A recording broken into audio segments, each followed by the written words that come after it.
भद्रवाह को नागों की भूमि के रूप में भी जाना जाता है, जिसका अर्थ है सांपों की भूमि। आम जनता इतिहास के बारे में बहुत कम जानती है। भद्रवाह टाउन नगर भद्रवाह को हैट्री नगर के नाम से जाना जाता था और इससे पहले डोंगा नगर और उधो नगर नाम के दो अन्य शहर थे। दोनों नगर मोंधा गांवों के आसपास स्थित थे, जो लगभग 3 किलोमीटर है। वर्तमान भद्रवाह नगर के पूर्व में इतिहास हमें बताता है कि कुछ समय पहले दोनों नगरों में हिमालय पर्वत श्रृंखलाओं से आई मूसलाधार बाढ़ के कारण बाढ़ आ गई थी और वर्तमान युग में प्रचुर मात्रा में उपलब्ध बड़े बड़े शिलाखंडों की उपस्थिति तब हुई आपदा की कहानी को प्रकट करती है। बाद में भद्रवाह के लोगों ने सीरी में अपने पुनर्वास के लिए एक जगह का चयन किया, सीर शब्द से, जिसका अर्थ है भूमि का एक विशाल टुकड़ा, जिसे अब सीरी बाजार के रूप में जाना जाता है। एक जमींदार किसान से संबंधित एक विशाल क्षेत्र और आसपास के घरों का पुनर्निर्माण किया। यह क्रांतिकारियों ने बड़े जोश के साथ उनका पीछा किया और गुफा में ही उन्हें मार डाला। इस घटना के 2 महीने बाद सरकार चंबा ने एक बार फिर भद्रवाह में धावा बोल दिया। शगटू कोतवाल की कमान के तहत सेना ने चंबा राजा की सेना के साथ पदरी धार में कम से कम 3 दिनों तक लड़ाई लड़ी, जिसमें चंबा के सेनापति नाथूराम बुरी तरह से हार गए। चंबा सेना को खदेड़ने के कुछ दिनों बाद वह जम्मू कश्मीर राज्य के साथ भद्रवाह के विलय के लिए जम्मू में महाराजा गुलाब सिंह के सामने खुद को पेश करने में कामयाब रहे। महाराजा गुलाब सिंह ने इस प्रस्ताव को सहर्ष स्वीकार कर लिया और बहादुर जनरल शगटू कोतवाल को कैलार में द्रोंडी नाम की जागीर संपत्ति से सम्मानित किया गया। यह 1902 विक्रमी के वर्ष के दौरान यानी लगभग 1854 में हुआ था, जब चंबा शासकों द्वारा रबी फसल का राजस्व एकत्र किया गया था और खरीफ फसल का राजस्व जम्मू और कश्मीर शासकों द्वारा एकत्र किया गया था। प्राचीन इतिहास। नागाओं और गरुड़ों का आगमन। राजा दक्ष की पुत्री का विवाह ऋषि कश्यप से हुआ था, जिनका नाम कद्रू और विनीता रखा गया। दोनों राजकुमारियां अत्यंत रूपवती और सुशील थीं। शादी के बाद दोनों पूरी तरह से मेलजोल से रहने लगे। कद्रू ने 1000 मजबूत और शक्तिशाली नागों को जन्म दिया और उनमें से 8 विश्व में बहुत प्रसिद्ध हैं, जैसे वासुकी नाग, तक्ष नाग, शश नाग और काली नाग आदि। दूसरी पत्नी विनीता ने अरुण और अग्रूर नाम के 2 पुत्रों को जन्म दिया। अग्रूर अपनी कम उम्र में भगवान विष्णु के ध्यान के लिए हिमालय गए थे। एक दिन जब कश्यप ऋषि घर पर नहीं थे, दोनों बहनें जल्दी उगते सूरज का दृश्य देख रही थीं। इतने में वे सूर्य के रथ के घोड़ों के रंग की चर्चा करने लगे। कद्रू के अनुसार घोड़ों का रंग काला था, जबकि विनीता के अनुसार यह सफेद था। दोनों अपने बयान पर अड़े थे। अंत में दोनों के बीच शर्त लगी कि जो शर्त हारेगा वह दूसरे का नौकर बनकर काम करेगा। शाम को जब कद्रू ने अपने बेटों को शर्त के बारे में बताया तो उन्होंने कहा, माँ, विनीता सही कह रही है। ये सुनकर कद्रू बहुत चिंतित हो गई और कहा कि हमारी शर्त का फैसला कल के उगते सूरज से होगा और वह शर्त हार जाएगी, उसे जीवन भर विनीता की नौकर बनकर सेवा करनी होगी। अपनी माँ की चिंता देखकर वे बोले, चिंता मत करो माँ, कल उगते सूरज के समय हम सूर्य के रथ के घोड़ों को लपेटेंगे, क्योंकि भाई वासुकी नाग को छोड़कर हम सब काले हैं और इस तरह सफेद घोड़ों का रंग काला हो जाएगा और आप बाजी जीत जाएंगे। अगली सुबह दोनों बहनें सूरज के उगने और अपना दांव साबित करने का इंतजार करने लगी। जब सूर्य भगवान का रथ प्रकट हुआ तो घोड़ों के चारों ओर काले नागों के लिपटे होने के कारण घोड़ों का रंग काला दिखाई दिया। ये देखकर विनीता चकित हो गई और तब से वह अपनी बहन की नौकर बनकर सेवा करने लगी।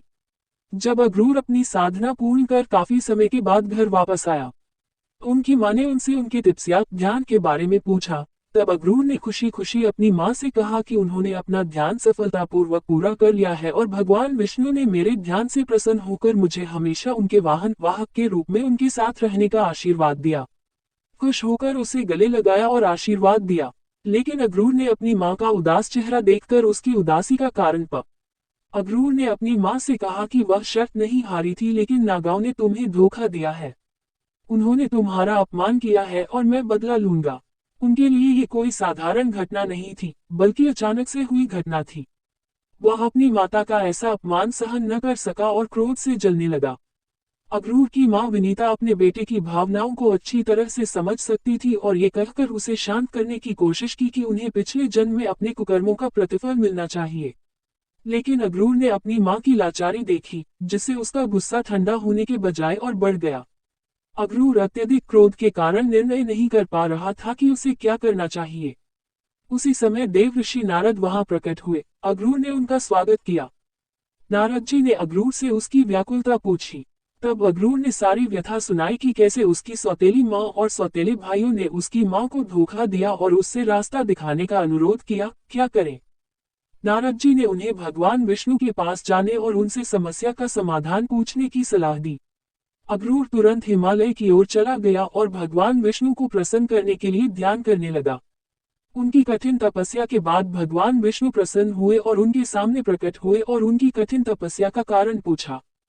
भगवान को अपने सामने देखकर गरुड़ अत्यंत प्रसन्न हुआ और बोला, हे प्रभु, यदि आप सचमुच मेरी साधना से प्रसन्न हैं तो मुझे आशीर्वाद दे कि आज से नाग का मुझ पर कोई प्रभाव नहीं होना चाहिए। अक्रूर की कठिन तपस्या से भगवान विष्णु प्रसन्न हुए तो उन्होंने उसे मनचाही मांग पूरी करने का वरदान दिया। उसी दिन से गरुड़ों और नागों के बीच सुख शांति शुरू हो गई। त्रेता युग। हिंदू पौराणिक कथाओं में ग्रह पृथ्वी का जीवन योग, सतयुग, त्रेता युग, द्वापर युग और कल युग में विभाजित है। जब राक्षसों, दुष्ट आत्माओं की क्रूरता सीमा से परे चली गई, भगवान विष्णु ने अवतार लिया महाराजा दशरथ के पुत्र राम का रूप। 14 वर्ष के वनवास के दौरान लंका के राजा रावण ने अपनी पत्नी को छल से चुरा लिया और दोनों के बीच भयंकर युद्ध हुआ। युद्ध के दौरान दुष्ट रावण ने नागपाश नामक हथियार का इस्तेमाल किया और राम अपनी सेना के साथ एक सर्प जाल में फंस गए। द्वापर युग के अंतिम दिनों में जब कलयुग का समय आया तो कलयुग ने महाराजा परीक्षित से निवास करने के लिए आसन देने का अनुरोध किया। राजा परीक्षित नहीं चाहते थे कि कलयुग को खाने पीने की चीजों पर आसन दिया जाए, इसलिए उन्होंने उन्हें सोने या चांदी पर आसन दिया। अनुमति पाकर कलयुग राजा परीक्षित के स्वर्ण मुकुट पर विराजमान हो गया। राजा ने कलयुग के प्रभाव से जंगल में घूमते हुए एक मरा हुआ सांप उठाया और एक ध्यानमग्न साधु के गले में डाल दिया। राजा के इस अपवित्र कार्य से ऋषि की तपस्या भंग हो गई और उन्होंने श्राप दिया कि जिस व्यक्ति ने इसे धारण किया है वही सांप 7 दिनों के भीतर दमसेगा और वह व्यक्ति मर जाएगा। शाम को जब राजा परीक्षित ने अपना मुकुट उतार दिया तो उसके दिमाग में पूरी घटना आ गई। वह तुरंत अपने श्राप के लिए पश्चाताप करने वाले साधु के पास गया जो उसने अनजाने में दिया था। राजा परीक्षित की मृत्यु के बाद जब उनके पुत्र राजकुमार जन्मेजय राजा बने तो उन्होंने नागों से बदला लेने के लिए एक नाग यज्ञ का प्रबंध किया, जिससे सभी नाग मारे गए। मंत्रों के प्रभाव से नाग स्वयं आकर हवन कुंड में गिरे और जल गए। उस समय वासुकी नाग ने अपनी सौतेली बहन जरत्कारु और देवर साधु जराट से उनकी प्रभावशाली संतान पूछकर नागाओं की उस हत्या को रोकने का अनुरोध किया। इस तरह नाग यज्ञ को रोक दिया गया और जीवित नागों को बचा लिया गया। नागों का भद्रवाह आना। हस्तिनापुर के राजा जन्मेजय के नाग यज्ञ के बाद बचाए गए नाग अत्यधिक भयभीत थे और अपनी जान बचाने के लिए वे सुरक्षित और पहाड़ी स्थानों पर भाग गए। इस तरह कुछ भद्रवाह पहुंचे। उन्हें ये जगह पसंद आई और उन्होंने इसे अपना ठिकाना बनाने का फैसला किया। हमारे धर्म ग्रंथों में कहा गया है कि नागों के आने से पहले इस स्थान का नाम भद्रकाशी था। जिस स्थान पर वे भद्रकाशी में बसे थे वह ग्राम गोष्ठ था, जिसे अब गाथा कहा जाता है। वासुकी नाग का एक भव्य मंदिर है और अन्य देवी देवताओं के मंदिरों और पुजारियों के घरों का एक समूह है। उन दिनों वहां बहुत बड़े बड़े देवदार के वृक्षों का समूह था। गाथा के गांवों के आसपास एक संपन्न परिवार रहता था। उस देवदार के वृक्षों के झुंड में उस परिवार की गायों का झुंड विश्राम करने आया करता था। अचानक दूध देने वाली गाय शाम को कम दूध देने लगी। जब ये सिलसिला 3-4 दिनों तक चलता रहा और कोई भी कारण का अंदाजा नहीं लगा सका, फिर एक दिन परिवार की सबसे बुजुर्ग महिला ने कहा कि वह खुद झुंड की देखभाल करने जाएगी। उस दिन महिला का ध्यान उसी गाय पर गया। दोपहर के समय जब झुंड गोश्त पहुंचा तो वही गाय एक पुराने पेड़ के पास खड़ी थी। पेड़ अंदर खोखला था। उस खोखली जगह से एक छेद आ रहा था।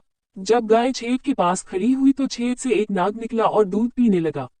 बुढ़िया ये सब बड़े ध्यान से देख रही थी। दूध पीने के बाद नाग फिर से छेद में चला गया।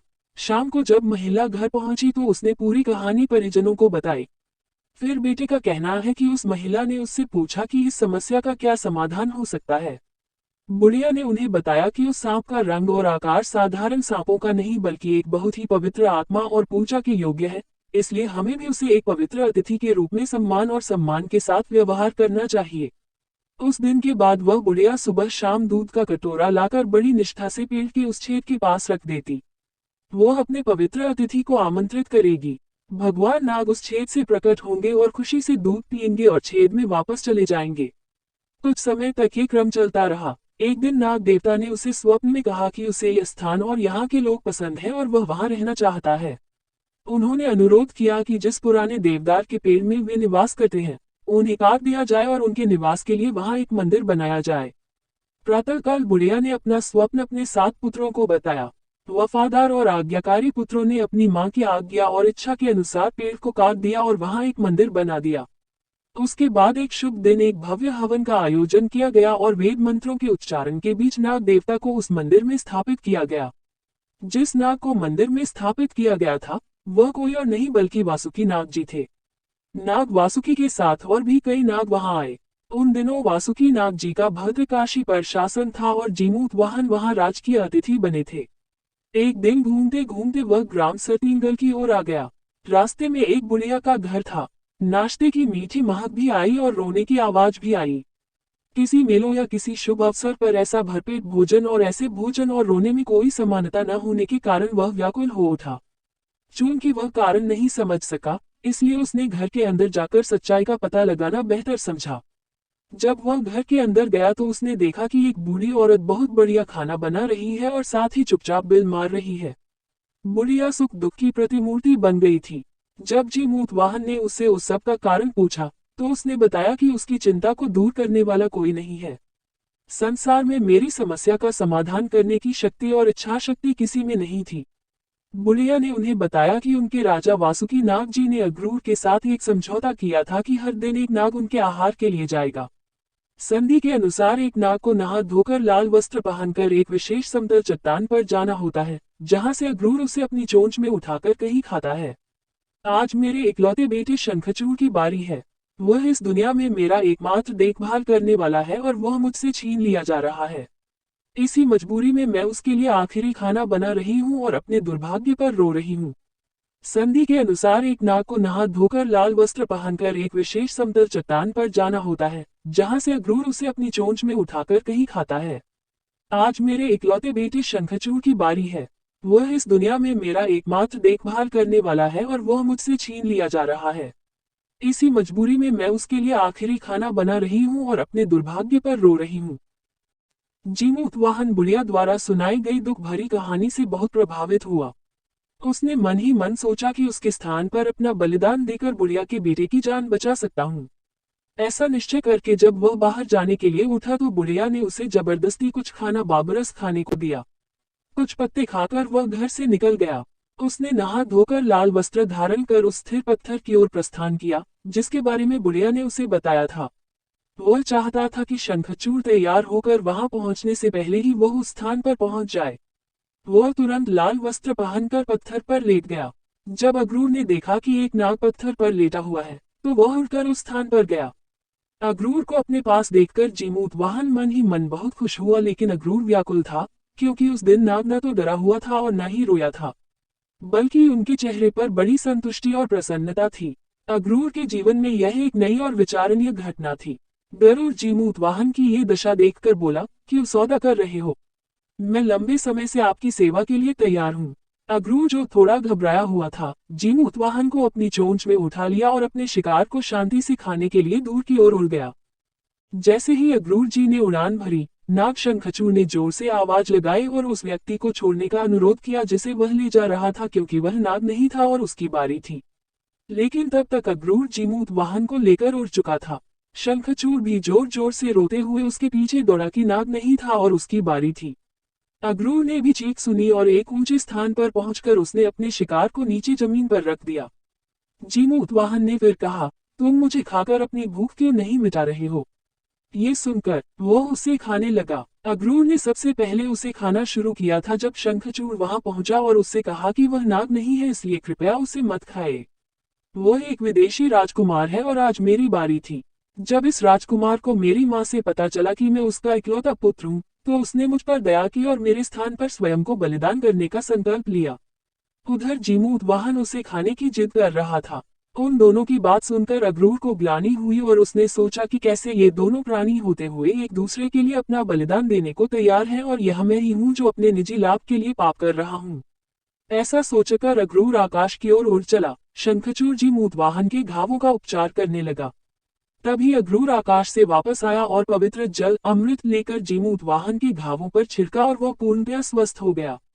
अक्रूर ने तब जीमूत वाहन को गले से लगा लिया और कहा कि वह आपके त्याग और महानता की भावना से बहुत प्रभावित है और आपको पुरस्कार के रूप में कुछ देना चाहता है। जीमूत वाहन ने बड़ी विनम्रता से उनसे निवेदन किया कि यदि वह वास्तव में उन्हें जीमूत वाहन को कुछ देना चाहते हैं तो मैं बड़ी आशा के साथ मान करता हूं कि भविष्य में आप नागाओं को मारकर नहीं खाएंगे। अक्रूर जीमूत वाहन के सर्वोच्च निस्वार्थ बलिदान से अत्यधिक प्रभावित थे और उनका प्रत्येक उच्चारण ज्ञान का भंडार था। उसने अक्रूर जीमूत वाहन को गले लगाकर उससे वादा किया कि वह भविष्य में नागों को नहीं मारेगा और खाएगा। अक्रूर का वचन सुनकर जीमूत वाहन और शंखचूड़ की प्रसन्नता का ठिकाना न रहा। ये वरदान देकर गरुड़ जी आकाश में अदृश्य हो गए। जिस स्थान पर अक्रूर, जीमूत वाहन और शंखचूड़ आपस में मिले थे, वह स्थान सुंगली गांव से लगभग 1 किलोमीटर की ऊंचाई पर है।